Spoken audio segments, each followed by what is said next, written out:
Hey there, this is Dan. You're watching the Salty Sea, and Warcry is awesome, but not every fighter in the game is awesome. We can be honest about that, right? There are some things in the game that can be a little disappointing, and we could fix them if we wanted to, right? This is a video that was requested by the folks in my Patreon. Love all you guys. If you love the channel, that is the best way to support the channel. Otherwise, you can just like and subscribe. Let's talk about what makes a fighter disappointing. Because overall, I think the game is pretty great, but not every fighter is kind of written the way you'd imagine it to be. There's a few different ways this can happen, right? One is if the play style is a little bit off. One is if you have like wonky stat non-bows, like the profiles. For example, if you have really high strength and low damage, you might be a little bit, or like not a lot of attacks and low damage, and then really high strength. You're like, what is all this strength for? It's not getting me anything. Or like really low attacks and high crit, and then it's like, well, I roll a crit like once per game, right? What is the point of having this high crit? Things like that can just kind of make you feel bad while you play. And there's also just, if you have lame abilities or abilities that just aren't very interesting, or if there's literal physical playability problems with your fighter. Some of these disappointing fighters also just come from pure balance stuff. I mean, the points paradigm is what it is with Warcry. I would love a points update from a competitive standpoint, but even from a casual standpoint, it's said a lot in the AOS community that casual players feel bad balance actually worse than competitive players do.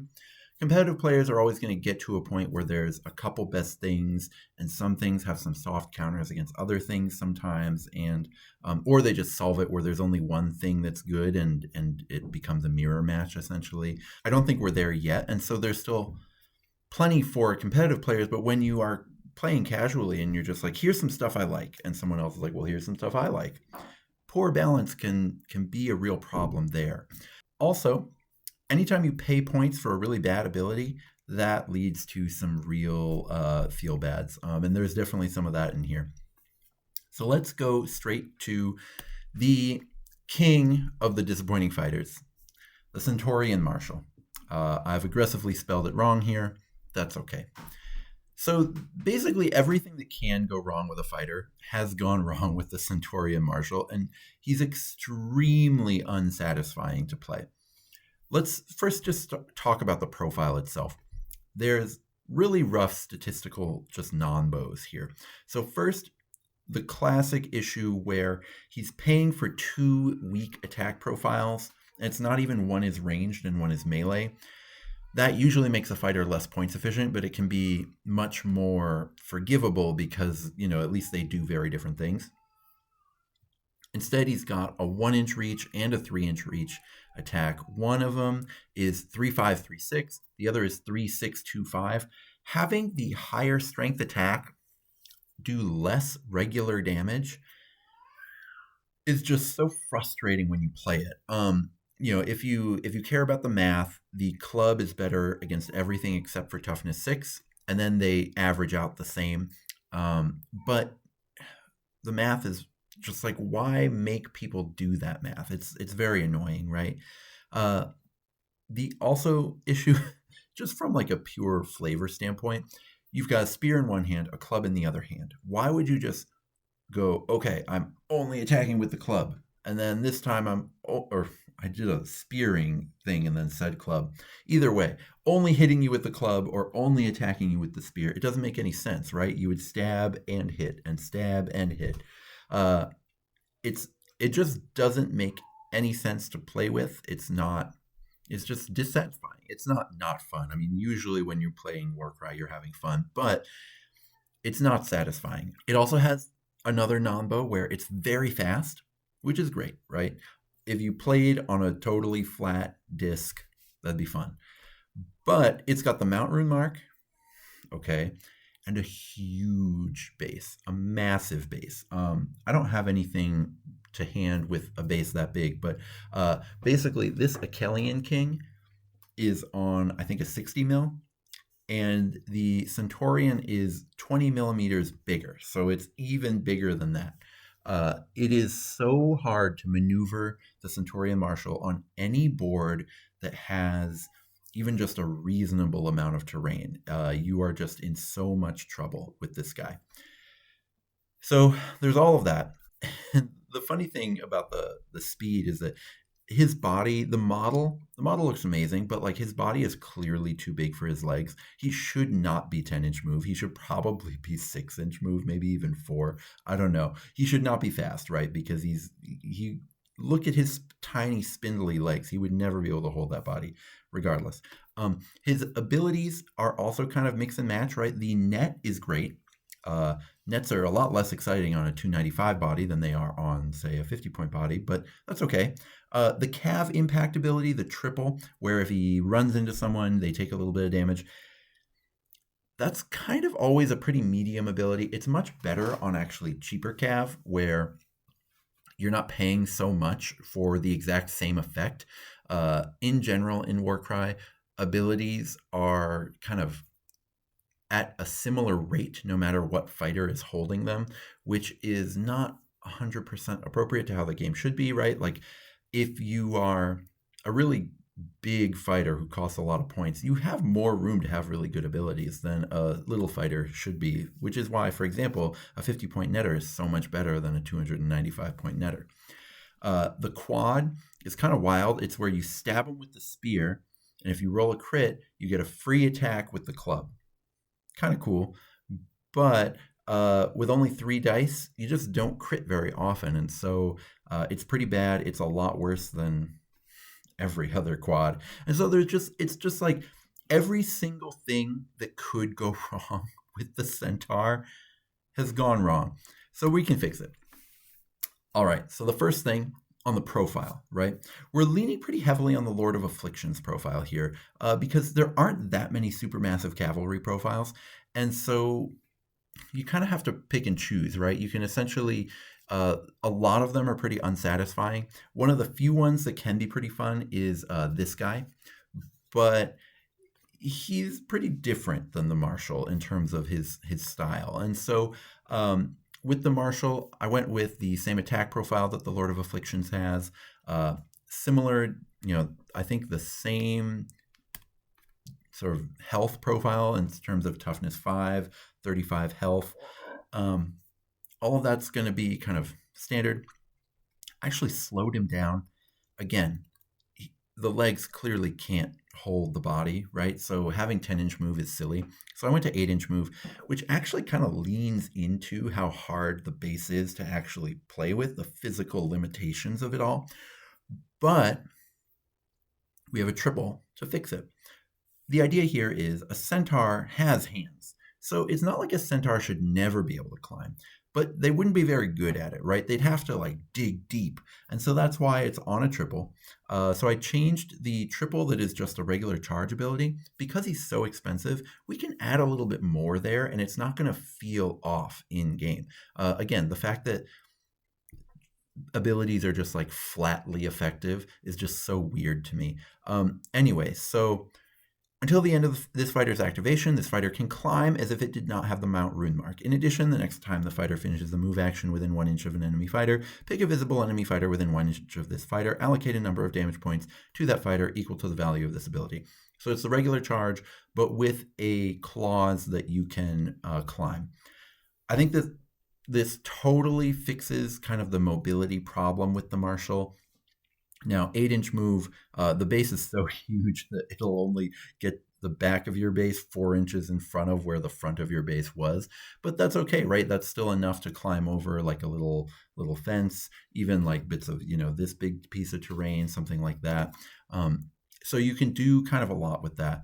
And I think that's going to make the fighter just a lot more playable in general. That, as well as the fact that this damage profile does significantly more damage than either of the other two did.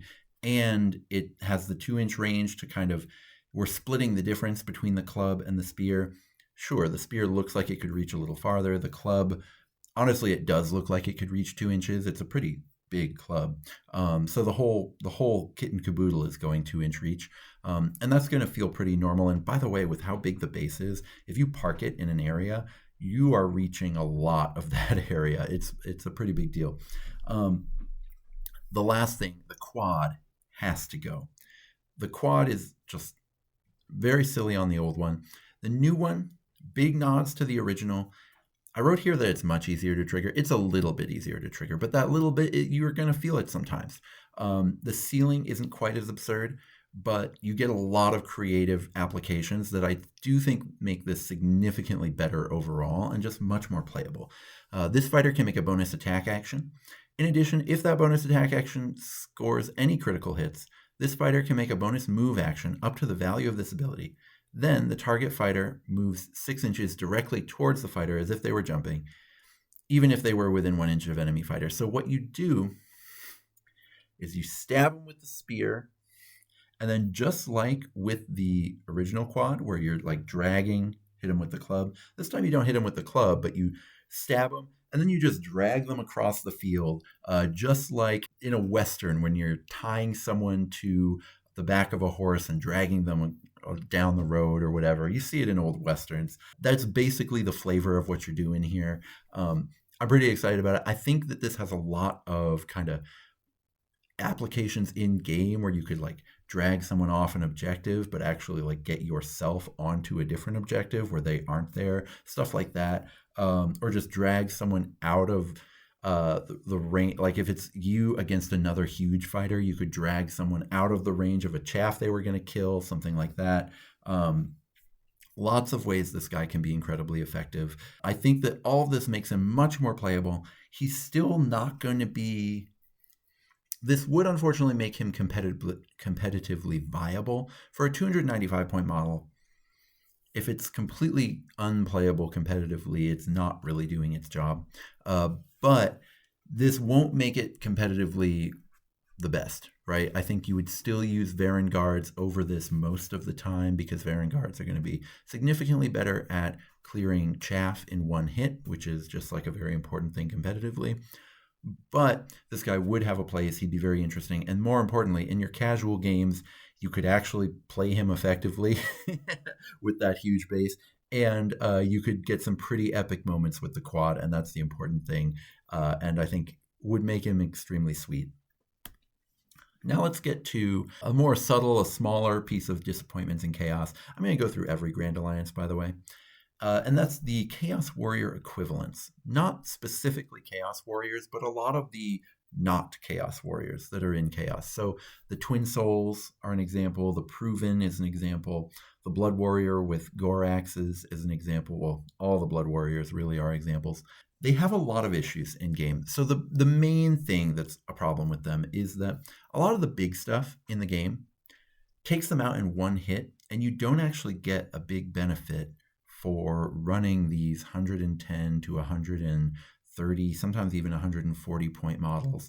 You don't get a big benefit for running them over just running a 70 point, 60 point, even 50 point chaff model. A Varen guard will one-shot one of these 61% of the time, whereas it will one-shot a 10 wound fighter 81% of the time. So you paid sometimes more than 50% premium to get a 1 in 5 chance of surviving, a 1 in 5 greater chance of surviving an attack from one of these guys. The same is true of Crushers. They're one-shotting 66% of the time. That's 2 out of 3. They one-shot a 10 wound fighter 86% of the time. It's just not worth it, right? That additional 1 in 5 is just not worth all of those points. They also, so not only are they less effective in combat than the chaff, they're also less effective on objectives than the chaff, where the chaff fighters are just outnumbering them. Yes, for example, 2 Proven with Great Spear will generally eventually outfight 3 chaff models that cost around the same, but it's going to take a while. They're going to lose a lot of points, and they're going to lose the game over it. And so that's a real issue here. There's also, kind of an interesting expectations point of view where they are significantly less effective in game than 1.5 normal guys, normal humans, but it makes sense for their profile to be roughly that size, right? 415 makes a lot of sense if a regular human fighter is, for example, T310 or even T410, right? They've got a lot of armor, these guys don't, something like that. And so I don't think the profiles are the problem. It's really about the abilities and the points efficiency. Essentially, the fighters that these are sort of improved versions of, they're all between 60 and 70 points. And so that plus 50% would be 105.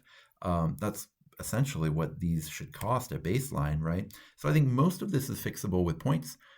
Most of these equivalents, they all have either terrible abilities or bad abilities, so they should be efficient, right? You should really only be an inefficient points inefficient fighter if you just have really good abilities. And these do not. So Blood Warrior with 2 weapons at 110 should really be 100. Twin Souls are at 110, 115, and 120. All 3 of them should be 105. The Lash right now is the only one that's kind of decent. And even at the same price, you would still consider taking it over the bigger ones. A Brutalizer with Shredder Blades, for example, from Claws of Karanak, that's overcosted at 120. It should really start at 110, and even that might not be efficient enough. So kind of all of these guys could really go down quite a bit and still not be particularly points efficient. The next kind of step there is what kinds of abilities should they have? I don't think they should generally have no abilities, right? The blessings of the Chaos Gods should not be showered on just like idiots who don't know how to do anything. So I think these are a really good home for low impact doubles that aren't particularly great, but do get used sometimes, or you would be happy to use them sometimes. So let's give you some good and bad examples, right? Dance of the Wailing Blade is what Painbringers have. Until the end of this fighter's activation, add 1 to the damage by each hit and crit. Seems okay, right? It's no different than, like the Cruel Boys attack. The issue is that Painbringers have strength 3, so they're not hitting very much. The Gore Fist from Blood Warriors is similarly underwhelming, so because of that strength 3, for example, on Dance of the Wailing Blade, you just don't get much damage out of this double. You might get 1 or 2, but for the most part, you're just not hitting very much. And so it's kind of a waste of an ability. An example of maybe a more interesting one is Spine Crushing Blow from Iron Golems. Until the end of this fighter's activation, add the value of this ability to the strength characteristic of melee attack actions made by this fighter. So that one's a very clear one where if you're already hitting on 3s, you might prefer Onslaught. If you are hitting on 5s, this is going to be much better than Onslaught for most fighters, right? Because 1 more attack, still hitting on 5s, only a 1 in 3 chance that gets you any damage. Whereas if you already had 4 attacks, if you move 5s to 3s, you could get 2 extra hits in because of that, and that could do a lot more damage. So abilities like that are, I think, a really good fit for these Chaos Warrior equivalents, things that are going to be useful sometimes, never going to be huge impact, but just a great way to just spend a double. These fighters, at 115, this 100-point-ish range, if you're not interested in spending dice on them, they're really not doing much. Death and Order have some bodyguard abilities that are really interesting in these points costs that are rarely thematic for Chaos, but I think would be just very strong. Skaven gets to do a bodyguard ability, so it's not like it's unheard of. Soulforged Guardian, for example, is on Praetors.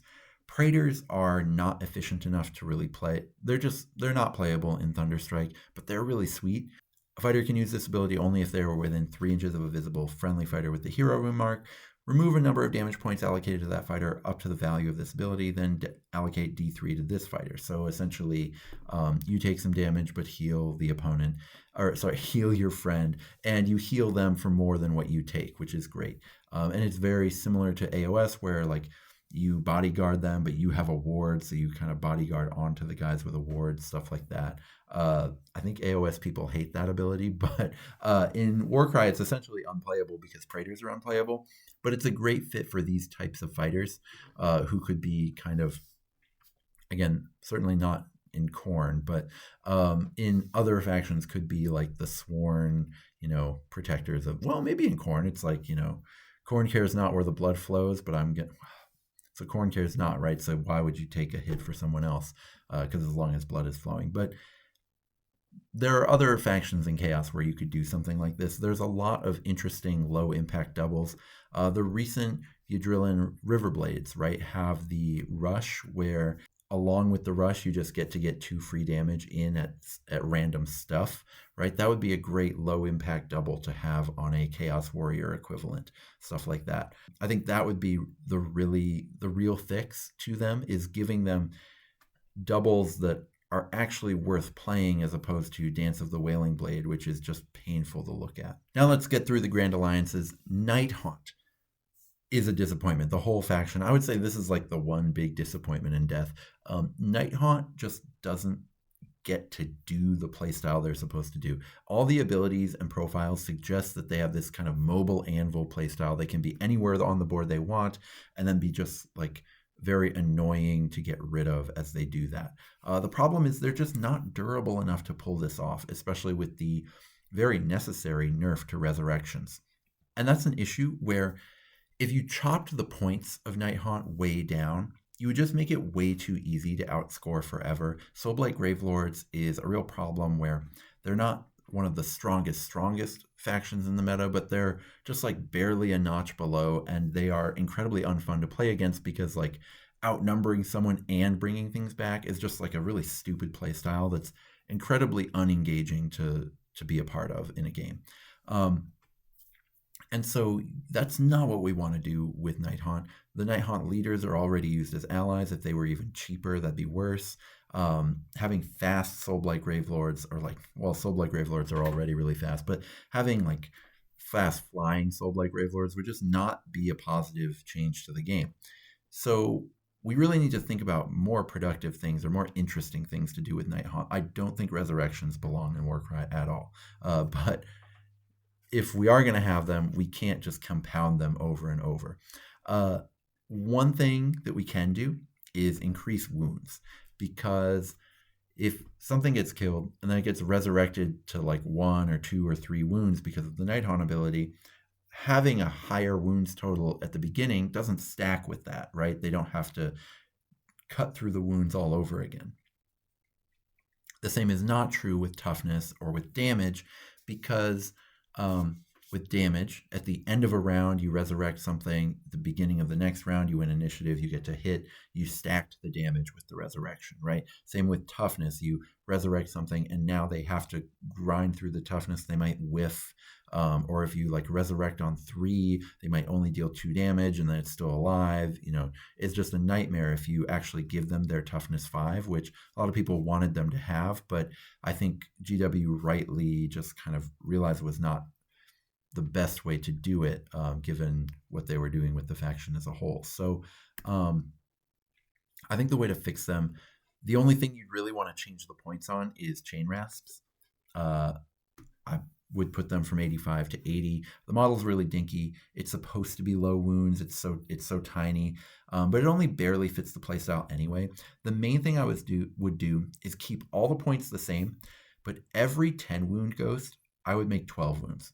Pyregeist did this too. The problem is they also made the points more expensive, which is too bad. The new Pyregeist team, I think, had the right idea, though, about what the profile of a ghost should be. It should be 12 wounds. They should be kind of hard to take down. And so Glavewraith Stalkers, Bladegeist Revenants, Craven Throne Guard, Dreadscythe Harridan, Grimghast Reaper, Mirrormorn Banshee. Nighthaunt does have a real redundancy issue where all 6 of these fighters are kind of in the same size category, but they should all just be 12 wounds. That way we keep the points the same, we make them a little harder to kill, and then when you do resurrect them, you don't have to get through all of those wounds again, but it still feels like something because you ground through those wounds in the first place, right? It's just harder to one-shot kill a 12-wound thing than a 10-wound thing. What they really need, though, again, people are going to be mad about this, but get rid of the resurrection. It's just not healthy for the game. It also doesn't make sense with ghosts. I get it with zombies or with skeletons because all that stuff is just raw material for a necromancer to just bring back, or just like they're not even bringing it back from like a consciousness standpoint. They're just like using it to essentially make these flesh golems or bone golems, right? That's really what a skeleton is a bone golem. So when you kill a ghost, right, you basically like decorporealize it, or you just unexist it, or you put it in a little box like Ghostbusters. Either way, it's not something that you just like resurrect on a triple, right? That doesn't make any sense. So what I would like to have instead is just leaning into the spooky scary element, right? So you could just have a triple called spooky scary or whatever, right? Until the end of the battle round, whenever a friendly fighter in the same battle group as this fighter is targeted by an attack action, change one hit to a miss. The whole point of Night Haunt is when you swing at them, your belief that you can kill them determines if you actually do kill them. I think that's so evocative. And so just making them, be able to just like shatter the opponent's hope, and that makes them more durable, I think would be much more interesting than what they currently have. This is a very powerful ability, but it's also very evocative and not like game breaking, right? Now, it does ask you to track deployment groups. That's something that OCR Bone Reapers already does, so I think I'm okay with just Death doing this. And I think it would be really fun and really interesting where you could spread a deployment group out and kind of do stuff like that. It would also let you kind of do cool things in terms of like customizing certain deployment groups to look a certain way, stuff like that, to make it easier to track for both you and your opponent. So this is kind of how I would fix Night Haunt. I don't think I would do it with points. I think just all the profiles are just not kind of working the way I would want. And that's the main point of this video, right? We're not talking about just a points update. We're talking about making the profiles more evocative of what they should feel like on the table. Now let's talk about order. Speaking of profiles that are not evocative on the table, every elf is unsatisfying. That's just a reality of how Warcry is built at the moment. And the problem is T3 8 wounds just isn't usable. And the other problem is they're incredibly points inefficient for what they're doing, and it seems like there's just this elf tax. If you look at Blood Reavers with Reaver Blades, 4313, just the same as a Witch Elf, 4313, but the Blood Reaver just gets an extra 2 wounds for reasons, right? I know it seems a little dangerous to compare between Grand Alliances, between factions, but Khorne has better abilities than Daughters of Cain did. Khorne has roughly equally good leaders as Daughters of Cain, right? Doc has the Bloodrack Medusa, which is really good, but the Bloodrack's mostly good because the things that you ally it into are good. It's not good because it itself is good. It's actually not very points efficient at all. It's it's just a rough situation where witch elves don't really do anything. They don't have access to anything special, and Blood Reavers just have those extra 2 wounds on them for no reason. Free Gold Command Core Whisperblade is a really good fighter for 80 points, and look at all of the things it has over an Amarty Thrall. It does more damage. It has twice the survivability, right? For the exact same points cross. Now, I did just cover about how 10 wounds is not that different from 15 wounds in the eyes of a Varengard or a Crusher in competitive play. But when you're talking about T3 8 wounds, you're talking about things that very cheap models can one-shot kill. Just like small Wizard Blast fighters can do 9 damage really easily. Just lots of things can deal 9 damage very, very quickly. And so the difference between 8 and 10 is huge. And of course, the difference between 8 and 15, also pretty big. So just looking at the Whisperblade and then looking at the Namarti Thrall, also knowing that the Whisperblade has a relevant ability and the Namarti Thrall, that minion room mark is actually, it doesn't help it at all, right? That's a big deal, right? It's pretty wild how bad the Thralls are. So let's talk about what elves are supposed to be. They're supposed to be semi-immortal, just masters of their craft, right? They live for, I think in Warhammer, they live for a couple thousand years if they don't, die in battle. They have plenty of time to master all sorts of things. Being high attack, low strength, high crit just makes no sense for them. So basically, we're saying they just flail wildly with no accuracy whatsoever, and maybe they hit stuff, and sometimes they get lucky and smack you in the face. That makes no sense. Low T and low wounds basically tells you that your semi-immortal warriors are essentially children out there on the battlefield. So basically, the current way that elf profiles are put together basically communicates to you, and you feel this while you're playing them. You have just an army of toddlers, just like running around, screaming with no control, just being killed easily, just like doing nothing, just flailing around out there and screaming. It's awful. So they just shouldn't be the shape that they are currently. I think that you still want them to be low wounds to kind of, in Tolkien, elves are much more durable than people in every way. Humans who lift are stronger than elves, which is an interesting thing in Tolkien, but elves are just more durable in every single way than humans are. And so GW doesn't do it that way. GW does like very delicate, dainty elves. So I still think low wound is appropriate, but they should be high toughness. And it's maybe not armored toughness, but they're just good at dodging stuff. Essentially, they're just very experienced, and they're very good at not getting hit. So low wounds, high toughness. They should be high attacks because again, they're fast, right? But they should be high strength. They're not flailing wildly. They're gonna hit you. Strength, I think, is a very poor word for what strength actually does in Warcry and how it actually feels on the board. To like roll dice. Strength doesn't feel like this is your ability to push through armor. Strength feels like this is how accurate you are, because that's what it determines, is how often you hit and how often you miss. So I think strength, totally separate thing. I think strength should be called accuracy in Warcry, but um, either way, elves should have very high strength because they should hit like every time. But they should be low damage because again, they're very dainty, they're weaker. So something like 4-5-1-3 is an attack profile that would have the same DPA 3 and the same DPA 5.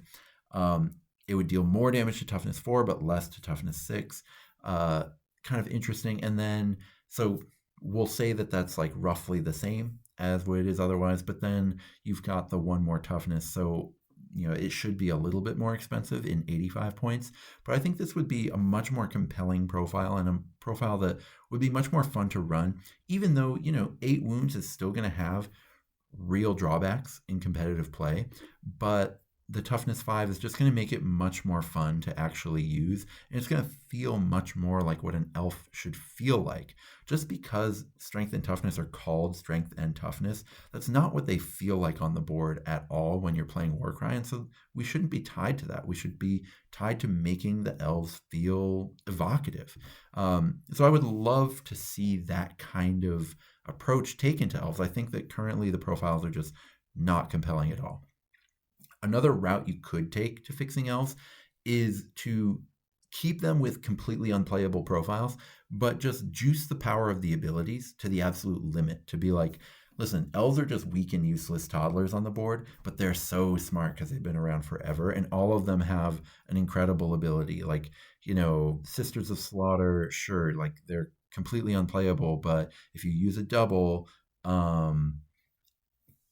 whatever, like pick a fighter within 1 inch of them, it gets -3 attacks and -2 toughness, right? And it's just like, it becomes useless because the Sister of Slaughter is just like completely embarrassed it in combat, something like that. Like you'd have to give them the ability to just like wildly outclass an opponent if they spend some mental energy on it. Generally, I think this would be a bad idea because of how the current allying abilities work, or like how the ally rules work, but it would at least give them that feeling of these like masters of their craft. And that's really, I think, what's missing from elves in general. Now let's talk about destruction. There's not much wrong with destruction. Maybe it's because we're in Gur, But most of Destruction is pretty sweet. Most of Destruction is just like real easy to play, real satisfying, pretty good. Every time I do a meta video, you know, Destruction has by far the highest win rate of the Grand Alliances. That said, not every fighter is compelling in Destruction. And mainly, like, for example, Squigs. Squigs are adorable. Squigs should be their own sweet playstyle in and of themselves in Gloomspite Gits, the way they are in AOS. Gloomspite deserves the variety, but just doesn't kind of get it. The Cave Squig is a pretty bad profile, 3414, 4410. They are pretty little, so they shouldn't be so big, right? Like in 1.0, they were 140 points. They didn't make any sense at the size they were at. It was really weird. It was a much worse situation than we have now, even though they were much better than they are now. For 2.0, they made them a lot worse, but they also kind of took away your ability to actually play them. I would like to see that change. The only thing I would change for the points cost is just +1 crit. They're pretty weak right now, so +1 crit wouldn't make them like competitively busted or anything. But what it would do is kind of make them interesting to buff. Also, 1-5 profiles I don't like generally, but for Squigs it feels right because they're chomping around and sometimes they take a giant bite out of your leg or arm, and sometimes they just kind of like barely scratch you, right? That's what bitey things are like. Their current abilities, right now they get a triple for a free move. It's the Squig Herder who can do it. And a triple for a free move on an 80 wound fighter or an 80 point fighter is unacceptable. Right now the standard for free moves is on a double, and it gets used for like 200 to 300 point fighters, giving them free moves. That is what competitive play is looking at, right? So even if you did a double, even if you made Go Dat Way be a double, it would still be too weak for competitive play. So that gives us a lot of room to make it a lot better and still not be worried that we're breaking anything. So let's talk about Go Dat Way as pick up to 3 friendly fighters with the Beast Rune mark within 4 inches of this fighter. Those fighters each make a bonus disengage or a bonus move up to 3 inches. So they all move 3 inches up to 3 fighters. And they can disengage out of it, which I think is some interesting play. The current range of Go Dat Way is 4 inches, so we keep that. It's just hard to position for the full 3 inches during later rounds. I'm also not worried about sort of allies breaking this because the clawback from Gorger Maw Pack doesn't have the Beast Rune mark, and we're making sure that we don't put this on any leaders, right? It's only going to be on Squig Herders, so there's no out of faction things that are going to break this ability. So we're only picking up to 3 friendly fighters that are 80 wound fighters, right? These are not going to be the super impressive things, but what it is going to do is let you run a cloud of squigs with a herder who's actually feeling like he's herding multiple squigs at once. Go Dat Way only affecting one squig just doesn't feel right the way it currently is. I also reduced the total movement range by 1 to just make it a little bit less crazy, and it also that way makes the moves match the disengages, so they're all moving by the same amount. I thought about adding Sneaky Snufflers here because the Sneaky Snuffler has 2 squigs, but decided that would be too much. Instead, I still want Sneaky Snufflers to be part of this overall playstyle. The profile's fine at the moment, but the fact they have no abilities is very silly because they're a support piece in AOS, and so they should have a support ability in Warcry. I think it's really annoying that they don't. Loon-Cap Mushroom Harvest is essentially what the ability is called in AOS, so I made essentially a parallel to it for Warcry. Use this ability only if this fighter has not made a movement action this battle round. Add 1 to the toughness characteristic of friendly fighters within 3 inches of this fighter. If those fighters have the Beast Rune mark, add 1 to their attacks characteristic as well. This fighter cannot move or disengage this battle round. So they have to sit stock still, harvesting mushrooms. And if they do that, they get to make everyone around them tougher, which is the same as what they do in AOS. And if those fighters have the Beast Rune mark, they get to add +1 attack. So in AOS, you roll, and if you roll a 6, everybody goes crazy on attacks as well. Here, you just get to do it for squigs. Squigs like the mushrooms, which makes sense because a sneaky snuffler is a squig looking for mushrooms. So these are mushrooms that squigs like, and so of course it should buff squigs more. It all makes sense, I promise. So that kind of creates this whole parallel playstyle that you can do with just squigs within Gloomspite Gits. I think it would be super fun. None of these fighters are seeing any play in the competitive Gloomspite lists, so we don't have to worry about like cross-pollinating or accidentally buffing those lists, right? It would just be something completely different that you could play around with. You could do like just one deployment group that was squig heavy and just have the rest of your force be the same. You could do all sorts of cool stuff with this that would be really fun and let you actually play with these sweet little, little meatballs, right? This is like half of what is compelling about Gloomspite Gits is these ridiculous little squigs. And so being able to play them in an interesting way in Warcry would be so awesome. And so that's kind of how I would fix them. Overall, this is kind of a lot of wish listing and theory crafting, but I hope it's been useful to you as far as like just kind of thinking about game design and the ways in which I do think that Warcry could improve. I don't think I could make a better game than Warcry. I am working on a game, just essentially to as thought exercises and to be better at critiquing Warcry by having actually tried to do it myself. Hopefully, I'll be able to release that game sometime in August or so. But in the meantime, it's just fun to think about this stuff as thought experiments and think about what Warcry could be doing better and making it more engaging, making more variety in the game. We're currently stuck on a points algorithm that's been the exact same for a really long time, kind of an unacceptably long time if you're going to have like actual people playing your game. And so there's just a lot of room for improvement, even though the game is great. And so it's fun to kind of think about what that room would be. I'll have more kind of strictly competitive videos in the future. And until then, may all your rolls be crits.